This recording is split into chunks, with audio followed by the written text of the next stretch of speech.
Hello guys, আসসালামু আলাইকুম। সবাই কেমন আছেন? আশা করি ভালো আছেন। আমিও ভালো আছি, আলহামদুলিল্লাহ। আজ অনেক বছর পর বৈশাখে একটু ঘোরাঘুরি করতে একটু বেরোলাম। তাই আজ থেকে 3 বছর যাবত তো বৈশাখ হতেছে রোজার মধ্যে।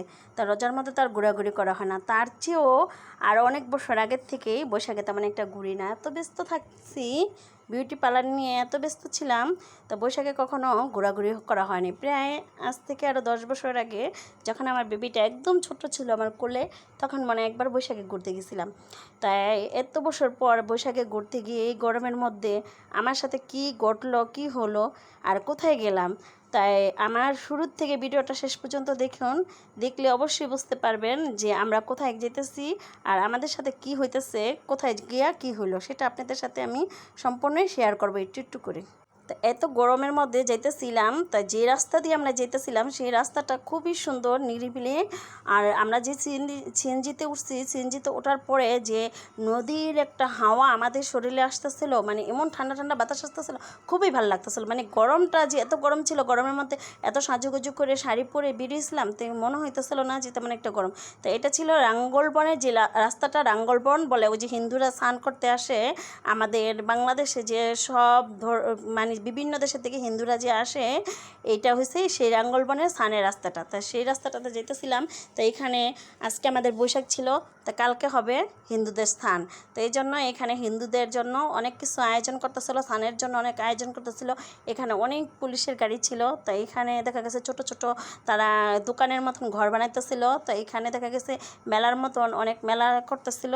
তো এখানে যাক, আমার এগুলো দেখে আমার খুবই ভালো লাগতেছিল, তাই উপভোগ করতেছিলাম। আমি কখনো জানতাম না যে এখানে আমাদের বাংলাদেশে এখানে যে রাঙ্গলবনের স্থান হয়। আমার এই প্রথম মানে নিজের চোখে দেখে আমি বুঝতে পারলাম যে না, অবশ্যই এখানে লাঙ্গলবনের স্থান হয়। তা আমি ভাবতাম যে লাঙ্গলবন কোনটা, লাঙ্গলবন কোনটা, অনেকের কাছে আমি অনেক প্রশ্ন করতাম, কিন্তু এই প্রশ্নের জবাব আমি কখনো কেউ থেকে পাইনি। সবাই বলতো যে নারায়ণগঞ্জেই, কিন্তু নারায়ণগঞ্জ কোন জায়গায় সেটা আমি কখনো জানতাম না। তো দেখেন জায়গাটা এত সুন্দর, মনে হইতেছে যে আমরা কোনো পাহাড়ের রাস্তায় এসে পড়ছি। দেখেন আমার থেকে এত ভালো লাগতেছিল এই গ্রামটা, আর এই চারপাশটা নদী দিয়ে ঘিরানো, আমার খুব ভালো লাগতেছিল। তো এখানে একটা ফ্লাইওভার ছিল, তো ফ্লাইওভারের যে নিচে যে রাস্তাটা ছিল, তো এখান দিয়ে আমরা সিএনজি দিয়ে যেতেছিলাম, আর উপরের রাস্তা দিয়ে বড় বড় বাসগুলো ছিল। তা আমার না খুবই ভালো লাগতেছিল। তা আমাদের এই রাস্তা দিয়ে দেখা গেছে আমাদের নারায়ণগঞ্জ থেকে যারা আপনারা সোনারগাঁও জাদুঘর যান, এই রাস্তা দিয়েই যাওয়া যায়। তা আমি এর আগে একটা ভিডিও করছিলাম, এই রাস্তা দিয়ে আমরা সোনারগাঁও গেছিলাম ঘুরতে, তো সেই ব্লগটাও আপনাদের সাথে আমি শেয়ার করছিলাম। তো এই রাস্তাটাই ছিল। তো আজকে সে একই রাস্তা দিয়ে আবার যেতেছিলাম, তো যেতে যেতে ভিডিও করে নিলাম, আপনাদের সাথে একটু শেয়ার করলাম। তো দেখেন রাস্তাটা যে এত ভালো লাগতেছিল, তা আমি হাত দিয়ে একটু ইশারা করতেছিলাম যে আমার মন চাচ্ছিল যে ওইখানে গিয়ে একটু মাঠের ভিতরে যদি দৌড়াদৌড়ি করতে পারতাম, আমার মনে অনেক শান্তি লাগতো। যেন কি বাতাস এলো, বসন্ত ডাকে পাখি, আমার মন চাচ্ছিল এই গানটা আপনাদের সাথে শেয়ার করি। তা আমি তো কণ্ঠশিল্পী না, যেহেতু গান পারি না ওরকম ভালো, এই জন্য আপনাদের সাথে শেয়ার করতে পারছিলাম। তা আজকে আমরা কোথায় গেলাম আপনারা দেখে তো অবশ্যই বুঝতেছিলেন যে এটা জাদুঘর না, এটা ছিল আমাদের পানাম সিটি। তা আমরা আজকে পানাম সিটিতে আসলাম।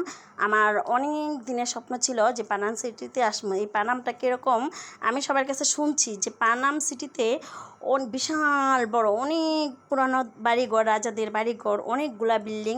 তো আমি এটা অনেক ফেসবুকে দেখি, অনেক ইউটিউবে দেখি, অনেকেই এটা নিয়ে ভিডিও করছে। তা আমি কখনো এখানে আমার যাওয়া হয়নি, আমি কখনো ভিডিও করিনি। তো আমার ফার্স্ট ভিডিও পানাম সিটিতে আজকে।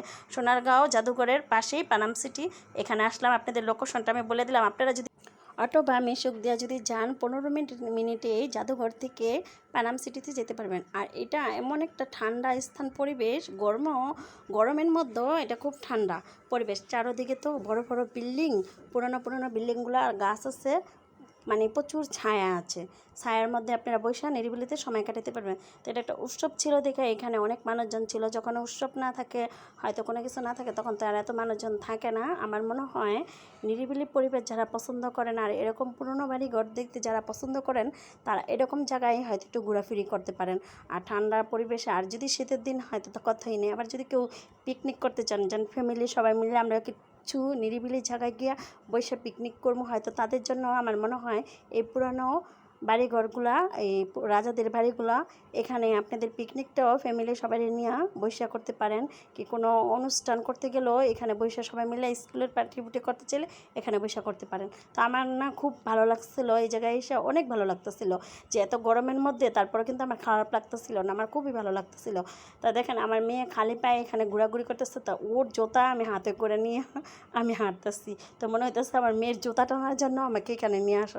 আসলে কি আমার মেয়ের এখানে দুটা শ্যুট ছিল, আমার মেয়ে হয়তো নাচগুলো আপনাদের সাথে শেয়ার করছে। একটা ছিল আকাশে বাতাসে, আর শ্যুট করেছিল বৈশাখের একটা গান নিয়ে। তা যাক, এখানে আমার খুবই ভালো লাগতেছিল। এখানে যদি কোনো স্কুলের পিকনিক আসে আমার মনে হয় অনেক ভালো লাগবে। বাচ্চাদের দৌড়াদৌড়ি করা, খেলার মাঠ ছিল অনেক, খুব একটা ভালো নিরিবিলিতে পরিবেশটা আমার অনেক ভালো লাগতেছিল এই জায়গায় আসার পরে। তো এরকম যার যার মানে দর্শনীয় স্থান ঘুরে দেখতে ভালো লাগে, হ্যাঁ, তারা এরকম পরিবেশে হয়তো আসতে পারেন, আপনাদের ঘুরে দেখতে ভালো লাগবো। শীতের দিন, গরমের দিন সব সময় এরকম পরিবেশগুলো ভালো লাগে, কারণ মনে হয় না এখানে এত গরম। কারণ এটা তো গ্রামের মধ্যে, আমাদের সোনারগাঁও গ্রামটা অবশ্যই সবাই চিনেন, কম বেশ একটা গ্রাম সাইড পড়ে গেছে আমাদের নারায়ণগঞ্জে, গ্রাম সাইড।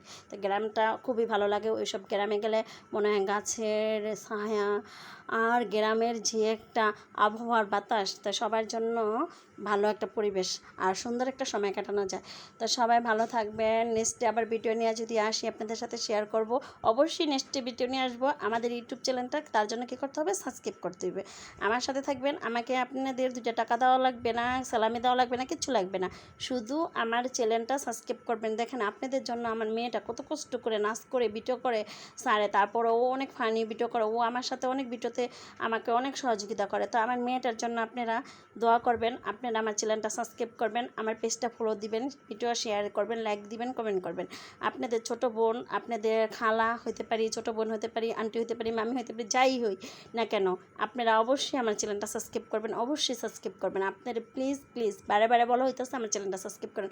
আপনাদের যদি থেকে আমি সাবস্ক্রাইব পাই আর আপনারা যদি আমার পাশে থাকেন, অবশ্যই আমি ভালো ভালো ভিডিও আপনাদের সাথে আমি শেয়ার করতে পারবো, হয়তো ভালো কিছু করতে পারবো। আপনারা যদি আমরা সাপোর্ট না করেন তো আর আমি ভিডিও করতে পারবো না।